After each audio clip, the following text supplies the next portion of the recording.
The Mafia is supposed to be the pinnacle of organized crime. Secrecy, loyalty, discipline. So how do you explain a fugitive getting busted over a cooking show? Or a hitman who bought the wrong silencer? These are 32 genuine Mafia blunders so unbelievably stupid they sound completely fictional. Every single one is real. 1. We live in an era where everybody wants to be a content creator, and apparently that includes fugitive mobsters. Mark Farron Claude Biart, a wanted member of the Ndrangheta who had been dodging the law for years, launched himself a YouTube cooking channel. And credit where credit is due, the guy was careful. He never showed his face on camera, keeping his identity hidden while whipping up gorgeous Italian dishes. But here is where it all fell apart. During one especially enthusiastic pasta tutorial, he rolled up his sleeves and revealed a set of very unique, very identifiable tattoos right on camera. He could have just held up a government-issued ID and saved everyone the trouble. The cops, who had probably been watching for the carbonara recipe, recognized that ink instantly. His love for cooking literally cooked him. Proof that sometimes the real danger in the kitchen isn't the knife, it's the sleeve. 2. The Ndrangheta is one of the most ruthless and far-reaching criminal organizations on the planet. They are also, as it turns out, aspiring con artists in the gourmet food industry. One particular clan saw dollar signs in the olive oil market. Their scheme was simple but effective. Buy dirt-cheap sunflower oil from Turkey, haul it to Italy, throw in some chlorophyll to give it that nice green tint, and then market it as top-shelf extra virgin olive oil to American consumers. They made millions doing this for years. And what ultimately destroyed the entire operation? Not a wiretap, not a sting, not an undercover agent. A food blogger. Some American with a refined palate took one taste and publicly declared it tasted like liquid sadness. That single review set off an investigation that dismantled the whole international scam. An empire of fraud, toppled by one person who actually knows what olive oil should taste like. 3. Nicky Scarfo, the boss of the Philadelphia crime family, was not exactly known for cool-headed leadership. The man was basically a walking anger management case study wrapped in paranoia. His approach to running things was brutally straightforward. Suspect someone of disloyalty and you eliminate them. Someone gives you a weird look? Eliminated. Someone brings you decaf when you ordered regular? Good luck to them. Now here is the part he apparently did not think through. His own guys became so genuinely terrified of getting whacked over nothing that they started racing each other to the nearest FBI office to cut a deal. The math was easy. Risk getting killed for sneezing wrong, or disappear into witness protection with a fresh identity and a quiet house somewhere in the suburbs. Scarfo did not just weaken his organization. He personally hand-delivered his entire family to federal prosecutors on a silver platter. 4. Omerta, the sacred mafia code of silence, is supposed to be the one rule you absolutely never break. Angelo Ruggiero, who served as John Gotti's underboss, apparently viewed it more as a friendly recommendation he could completely ignore. The FBI managed to bug his home phone, and what they captured was pure investigative gold. The man simply could not stop talking. Drug deals, murder conspiracies, internal rivalries, personal grudges, you name it, and Angelo discussed it in vivid detail over the phone. He was essentially running a true crime podcast for the Gambino family without realizing it. The agents listening to those recordings probably knew more about his daily operations than his closest associates did. They did not need complex surveillance or undercover infiltration. They just needed batteries for their tape recorder and a comfortable chair, because Angelo's mouth was doing the entire investigation for them. 5. Frank Funzi. Thierry, a boss of the Genovese family, decided to dodge prosecution with a time-honored strategy, pretending to be a helpless, dying old man. He claimed he was retired, riddled with ailments, and far too frail to survive prison. At every court appearance, he would shuffle in looking like he was barely clinging to life, giving an Oscar-worthy performance of a man on his last legs. One problem, though. The FBI had surveillance cameras rolling, and those cameras captured this supposedly feeble senior citizen sprinting up staircases, snapping orders at underlings, and managing his criminal empire with the energy of someone 20 years younger. His entire sick act collapsed the second the tapes were played. He was not some fragile retiree winding down his final years. He was a terrible method actor who forgot to stay in character when the curtain was supposedly down. 6. For some people, fashion is everything. For one Philadelphia hitman, fashion turned out to be a prison sentence. After a mob killing, the police were basically stuck. No cooperating witnesses, no fingerprints, nothing except some blurry surveillance camera footage. But that footage captured one very interesting detail. The shooter's feet, which happened to be rocking a pair of extremely rare, absurdly expensive designer sneakers. His incredible taste in shoes became the thread that unraveled everything. The investigators did not need to track a master criminal through a web of aliases. They just needed to find the one guy in Philadelphia who dropped $1,000 on limited edition kicks and also happened to be connected to organized crime. He walked himself right into a conviction because he could not bear to wear a cheap, anonymous pair of shoes while committing a murder. His footwear was louder than any witness testimony could ever be. 7. Anthony Gaspipe. Casso was a feared underboss in the Lucchese family, a man with a reputation for extreme violence. He was also, as history reveals, spectacularly incompetent at the core requirements of his job. Throughout his career, he reportedly attempted 11 separate mob hits. The scoreboard? 0 successful kills out of 11 attempts. Not a single target went down. At some point, this stops being bad luck and starts being a genuine skill deficit. This man was less of a lethal enforcer and more of a compelling argument for career counseling. You genuinely have to wonder whether his targets had guardian angels or if Gaspipe simply had the aim and planning skills of a confused golden retriever. He was the highest-ranking proof in organized crime that a fancy title does not mean you are remotely good at the actual work. 8. Thomas Tommy Karate. Patera was not your standard mob hitman. He considered himself a specialist, a craftsman of the profession. He was also, and this is where things go sideways, an obsessive note-taker. Patera had a compulsive need to document everything he did, keeping detailed manuals and personal journals that outlined his murder techniques, his preferred disposal methods, and the specific tools he used. When the feds eventually kicked in his door and searched his place, they found what amounted to a self-authored instruction manual for their entire prosecution. He had basically written a step-by-step guide to convicting himself, complete with personal annotations and reflections on his work. This man was not just committing crimes, he was peer-reviewing them. His need to get credit for his dark expertise turned him into the most cooperative defendant the justice system had ever seen. 9. The whole point of a disguise is to disappear into the crowd. Salvatore, Sammy the Horse. Galante's disguise had roughly the opposite effect. Trying to shake a police tail, Sammy threw on a women's wig and a floral dress. In theory, a decent move. In practice, a catastrophe, because Sammy stood 6'3", weighed about 285 pounds, and was still proudly sporting a thick mustache that looked like something nesting on his upper lip. He did not resemble a woman blending into a crowd. He looked like a professional wrestler who lost a dare. The one detail that would have actually helped, shaving the mustache, he kept. The cops did not just notice him. He became a neighborhood attraction.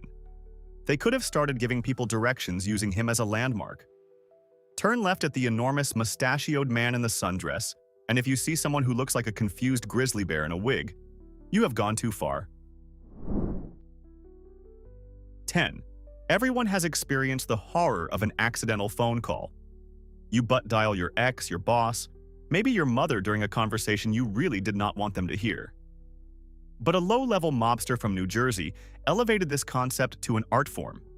This man pocket-dialed 911 while he and his associates were casually sitting around discussing their criminal operations, including detailed plans for a murder. He did not just accidentally call the police. He essentially gave them a free subscription to a live audio stream called Confessions of Extremely Dumb Criminals. Picture the 911 dispatcher putting the call on speaker for the whole precinct, someone running to grab snacks. This guy invented a whole new category of self-incrimination. He delivered the motive, the method, and the full confession, all neatly bundled into one pocket dial. His own phone became the star witness, making it quite possibly the laziest successful investigation in the history of law enforcement. 11. When you are a high-ranking Camorra boss and the entire Italian government is hunting you, your priorities should be pretty clear. Stay hidden, stay alive, do not get caught. Ferdinando Cirano, however, had a different top priority on his list: maintaining a flawless year-round tan. Despite being one of the most wanted men in Italy, this man absolutely refused to give up his regular appointments at his favorite tanning salon. His vanity was quite literally his downfall. The police, fully aware of his pathological obsession with looking like a bronze statue, did not need to launch some massive nationwide search operation. They just needed to park outside the tanning place with the best UV beds in Naples and wait. You can picture him lying there under the lights, eyes closed, thinking about his empire, completely unaware that the cops are standing outside ready to arrest his perfectly moisturized, golden brown self. He picked appearance over freedom, which is simultaneously tragic and one of the funniest arrests in Italian criminal history. 12. The Witness Protection Program has one fundamental, crystal-clear condition. You hand over every single secret you have, every crime you committed, every body you buried, and in exchange, the government gives you a brand new life managing a frozen yogurt shop in some quiet Midwestern town. Frank Salem, a powerful Boston mob boss, apparently skipped over the "tell us absolutely everything or the whole deal is void" section of the agreement. After he was safely settled into his shiny new identity, the feds discovered that Frank had conveniently neglected to mention a small, totally insignificant detail from his past: the fact that he personally strangled a nightclub owner to death. That is not like forgetting to mention a parking ticket.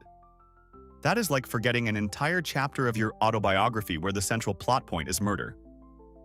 When they confronted him, you can practically hear him shrugging and mumbling, "Oh right, that one. Honestly, it just slipped my mind." The government pulled the plug on his protection deal immediately. 13.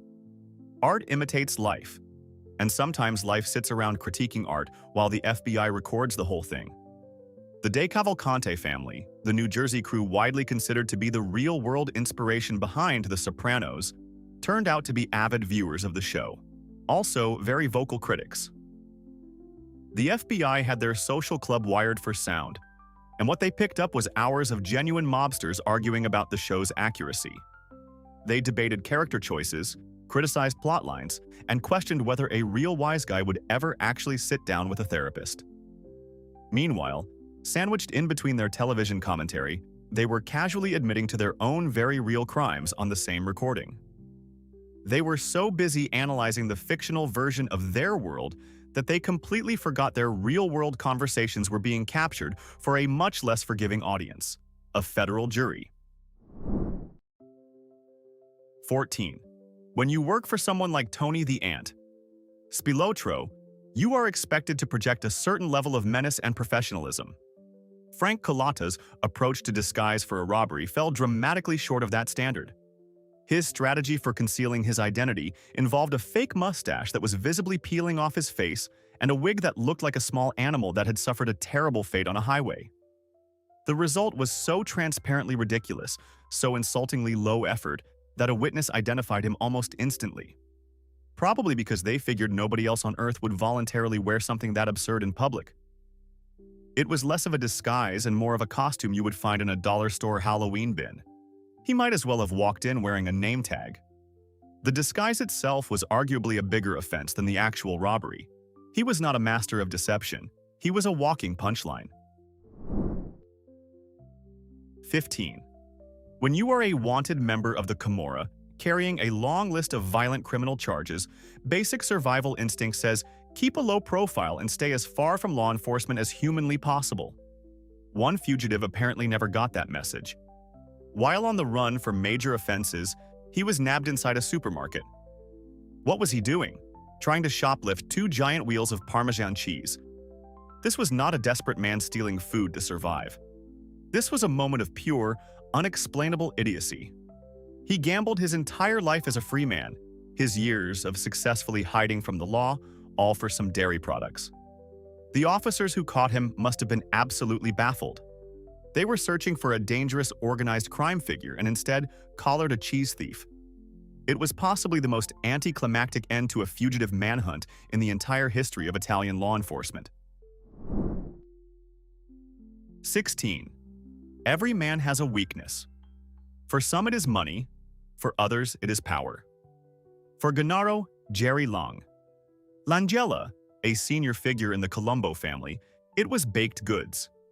Specifically, a particular type of Italian pastry from one specific bakery in his neighborhood. The FBI, once they figured out they were dealing with a man who was physically incapable of resisting a fresh cannoli or sfogliatella, did not need to design some elaborate tactical operation. They just had to learn his snacking routine. They knew his sweet tooth was so overpowering, so completely non-negotiable, that he would show up to that bakery like clockwork. So they simply stationed agents there and waited. He was arrested with powdered sugar still dusting his fingers, a man brought low by his own pastry addiction. It is genuinely hard to maintain a fearsome gangster image while being handcuffed in front of a display case full of desserts. 17. Moving illegal goods like firearms and narcotics is obviously risky, so the Camorra cooked up what they believed was an unbeatable plan. To transport their contraband without raising suspicion, they organized fake funeral processions. They would stuff a coffin full of weapons instead of a body, hire professional mourners to weep convincingly on command, and crawl slowly through town knowing no police officer would dare stop a grieving family. And honestly, it was pretty clever at first. But then their budget-conscious approach ruined everything. To cut costs, they started reusing the same deceased person for multiple funerals, sometimes 3 or 4 times in 1 week. Local police eventually started to notice that the same grieving family kept burying the same individual every couple of days. The scheme became so absurdly repetitive that it practically filed its own police report. 18. The 1978 Lufthansa heist was one of the largest cash robberies in American history, a genuinely impressive feat of criminal planning and execution. The cleanup afterward, however, was an absolute disaster of human resource management. Jimmy the Gent Burke, the operations mastermind, concluded that the most efficient way to guarantee nobody talked was to permanently remove everyone who could. He began methodically killing nearly every person involved in the heist to tie up loose ends. This approach, as you can probably guess, attracted an enormous amount of unwanted law enforcement attention. It is somewhat like pulling off the perfect surprise party and then burning the entire building down so nobody can tell anyone about it. His paranoia-driven killing spree transformed a brilliantly executed crime into a bloodbath that was essentially a flashing neon sign saying, "Hey FBI, come look at what is happening over here." 19. Carlo Gambino was arguably one of the most powerful mob bosses in American history, sitting at the head of the massive Gambino crime family. His public image, though, was carefully crafted to be the exact opposite. He would wander around his garden in old clothes, tending to his tomatoes, projecting the persona of a harmless elderly Italian immigrant who just loved horticulture.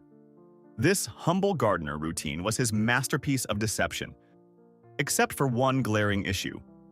This supposedly modest man, who claimed to live a simple and quiet life, was regularly spotted climbing into a gleaming, brand-new top-of-the-line Cadillac to drive off to his gardening appointments. The contrast was so absurd, it was practically insulting to anyone watching. It was the criminal equivalent of a tech billionaire pretending to be broke while still wearing a solid gold watch. The FBI was not fooled for a single moment. 20. You would think the absolute first rule of running a secret criminal organization is, do not write down the secret criminal rules. For one top Sicilian boss, this concept was evidently too complicated. When police raided the home of Salvatore Lo Piccolo, a high-ranking mafioso, they did not just discover the usual guns and stacks of cash. They found a neatly typed, laminated document titled The 10 Commandments of Being a Proper Mafioso. The list featured helpful guidance such as do not look at your friends' wives and always be punctual for meetings. It read less like a terrifying criminal manifesto and more like an employee handbook you would get on your first day at a slightly menacing accounting firm. You can just imagine the police officers passing it around the evidence room, struggling to keep straight faces. He essentially created a prosecution cheat sheet and laminated it for durability. An unwritten rule number 11 really should have been, do not write down the other 10 rules. 21. The downfall of Al Capone is the ultimate classic in the history of criminal stupidity. Here was a man who constructed a multi-million-dollar empire built on bootlegging, gambling, and ruthless violence. He was among the most feared and powerful figures in all of America, connected to countless crimes. And what ultimately ended his reign? What was the stroke of genius law enforcement move that finally brought him to his knees? He forgot to pay his taxes. That is the single greatest facepalm moment in the entire history of organized crime. He outsmarted rival gangs, bought off politicians, employed an army of attorneys, but somehow could not get his head around basic tax compliance. It is the equivalent of successfully breaking into Fort Knox and then getting busted because you double-parked the getaway car. He built a legacy of violence and intimidation, only to be dismantled by a team of accountants with calculators. 22. Poisoning a rival is one of the oldest and most classic moves in the mob playbook. It demands precision, subtlety, and above all else, making sure you actually poison the right person. The Lucchese crime family, during one of their less inspired moments, failed spectacularly on that final requirement. During a tense meeting with a rival crew, they had everything lined up perfectly. The target's plate was laced, the poison was potent, the plan was airtight. And then, through a moment of pure, breathtaking incompetence, someone mixed up the dishes. The poisoned plate did not reach the rival boss. It went straight to one of their own senior members. They executed a flawless hit on themselves. Just picture the horror at that table as their own guy started choking on his dinner, while everyone exchanged panicked looks. It was not just a botched assassination. It was a self-inflicted catastrophe of such monumental stupidity that it honestly deserves its own museum exhibit. 23. If you are a wanted fugitive, your daily agenda should be refreshingly simple. Step 1. Do not get caught. You know what should absolutely not be on that agenda? Posting status updates every 20 minutes. One Italian mafioso, who had been successfully evading authorities for years, simply could not resist the magnetic pull of social media validation. His appetite for likes and comments was apparently far more powerful than his instinct for survival. He was uploading food photos from his hideout, sharing vacation selfies from wherever he was hiding, probably posting motivational quotes over sunset backgrounds. He was essentially leaving a digital trail of breadcrumbs leading directly to his front door. The police did not need a sophisticated surveillance team to track him down. They just needed somebody with a social media account and 10 minutes of free time. He was not outmaneuvered by some brilliant detective. He was taken down by his own desperate craving for online attention. 24. In what genuinely sounds like a rejected scene from a cartoon, a mobster named Vincenzo Curi, who went by the nickname Vinny the Fish, decided to hold up a fish market. He strolled in, weapon drawn, doing his best tough guy impression, fully prepared to be intimidating. And then, because the universe has a deeply ironic sense of humor, he immediately slipped on the wet floor. Because of course the floor is wet. It is a fish market. He hit the ground with all the elegance of a refrigerator falling off a truck, and his gun went sliding across the floor into a pile of seafood. Before he could even process what happened, the fishmongers he was there to rob tackled him and pinned him down. He was not subdued by a tactical police unit. He was neutralized by a group of men in rubber aprons who spent their day handling mackerel. His own nickname practically wrote the punchline. 25. John Gotti, the legendary Dapper Don, absolutely loved media attention, and the feeling was entirely mutual. He was the rock star of organized crime, always impeccably dressed, always ready with a sharp comment for the cameras outside the courthouse. His ego was a force of nature, big enough to require its own area code. What he did not account for, however, was that the FBI found his media obsession extremely useful. While Gotti was out there posing for photographers and cultivating his image as an untouchable figure above the law, federal agents were quietly wiring every location he frequented. All that bragging, all those loud declarations of dominance, all his inability to simply stop talking, was captured on tape in crystal-clear audio. He essentially broadcast his own destruction. His ego was making promises that his entire criminal operation could not keep, and the feds were more than delighted to be the ones who finally called in the debt. 26. As organized crime reluctantly stumbled into the digital era, you would expect them to put at least minimal effort into data security. One captain in the Bonanno crime family clearly missed that particular briefing.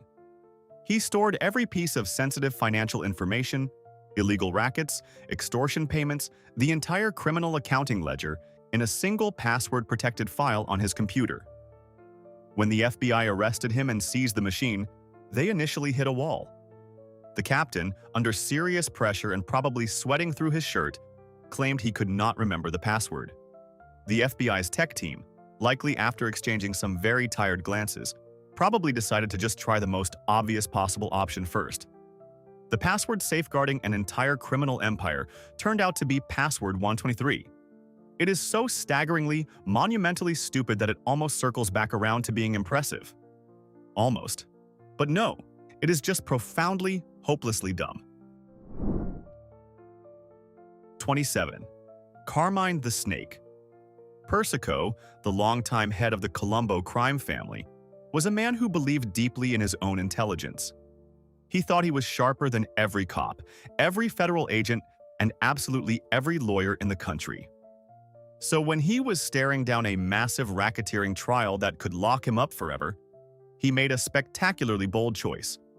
He would be his own attorney. As his own legal representative, the Snake got to cross-examine witnesses and deliver passionate arguments to the jury. The only issue was that he was absolutely awful at it. His legal strategy was a slow-motion train wreck that the jury watched unfold with something between pity and disbelief. He was found guilty on every single count and received a sentence of 139 years behind bars. He played himself in every possible meaning of the phrase, securing himself a permanent address in a federal penitentiary. 28. Every family has that one member who becomes famous for all the wrong reasons. For the Philadelphia mob, that honor belongs to Salvatore "Chucky" Merlino. After what must have been a truly legendary night of drinking, Chucky was pulled over and arrested for driving under the influence. But he was not weaving around in some luxury sedan. No, this absolute champion was operating a riding lawnmower on a public highway. This is the purest possible expression of "watch what happens next" energy. He was treating a piece of yard maintenance equipment like a motorcycle, puttering along while tractor-trailers roared past him on both sides. This was not just an arrest, it was a lifestyle statement that reeked of cheap liquor and cut grass. You truly know your decision-making has gone off the rails when your vehicle has a top speed of 5 miles per hour and its main purpose is trimming lawns. 29. A hitman working for the Colombo family had everything set up for a clean, professional assassination. He had confirmed the target, scouted the location, arranged the getaway vehicle. Total professional operation, except for one absolutely critical oversight from his recent shopping trip. When the moment arrived and he went to attach the silencer to his handgun for that clean, quiet, movie-perfect job, he discovered that the threads did not match. He had purchased the wrong model. This is the organized crime version of showing up to assemble furniture and realizing you brought a screwdriver when the instructions call for a hex wrench. Just imagine the pure, helpless frustration of that moment. You are completely ready, adrenaline pumping, and your entire operation is derailed by a threatening incompatibility issue. He had to call off a mob assassination because of what was essentially a product mismatch. What is next? Canceling a shakedown because the card reader is not working? 30. When someone says active mobster, you probably picture a physically imposing figure radiating menace and authority. You probably do not picture a great-grandfather who desperately needs a nap at 2 in the afternoon. But allow me to introduce John Sonny Franzese, who at the remarkable age of 93 was still technically serving as an underboss. His final notable contribution to organized crime was an attempt to extort a New York strip club. But right in the middle of delivering his threats and laying down the law, Sonny did exactly what any 93-year-old would do after an exhausting afternoon. He fell asleep. Right there, in the middle of the shakedown. The men he was supposed to be terrorizing must have been completely bewildered. Are we supposed to be frightened right now? Should someone get him a pillow? It is the least threatening power move in the recorded history of organized crime. This was not a strategic pause. It was a career-ending nap, and the recording of his snoring was literally used as evidence in his final conviction. 31. When you are a high-ranking mobster under active FBI surveillance, every move you make requires a certain degree of caution and awareness. Anthony "Tony Boy" Zinzi had roughly the same level of subtlety as a fireworks display inside a quiet library. While federal agents were documenting his every step, Tony Boy got the urge for some entertainment. So he walked into a store and shoplifted a DVD. The title he risked everything for? Goodfellas. Just let that fully register. This is like a great white shark being caught stealing a copy of Jaws. The FBI agents parked outside in their surveillance vehicle must have been in physical pain from laughing. He jeopardized decades of potential federal prison time for a disc worth about $10. The universe clearly has a wicked sense of humor, and this was a fully formed joke delivered on a silver platter directly to law enforcement. A real mobster, under active police observation, stole a movie about mobsters. You genuinely cannot script comedy this perfect. 32. During the golden era of reality television, it seemed like absolutely everyone wanted their shot at fame, their 15 minutes in the spotlight. Even, apparently, the men whose entire professional survival depends on staying invisible. Louis "Big Lou" Valerio, a certified member of the Mafia, decided he was ready for the cameras and auditioned for a pilot about the mob lifestyle. To demonstrate his credibility and prove his authenticity to the production team, he essentially delivered an entire seminar on Mafia secrets, revealing information that had been locked away for decades. The show, as you might expect, was a total failure and never even made it to air. But that pilot footage? Oh, it absolutely found an audience. A very attentive, very enthusiastic audience at the FBI. They obtained the recordings and used them to construct an airtight case against him. He exchanged the sacred code of silence for a chance at becoming a reality television personality, and ended up receiving a long-term, all-expenses-paid arrangement with the federal prison system. Here is my honest take. 90% of you would get caught faster than the guy who fell asleep mid-shakedown. You think you're smarter than these guys? Pick one of these 32 and tell me in the comments exactly how you would have avoided it. I need those answers. Smash like and subscribe if you want more. If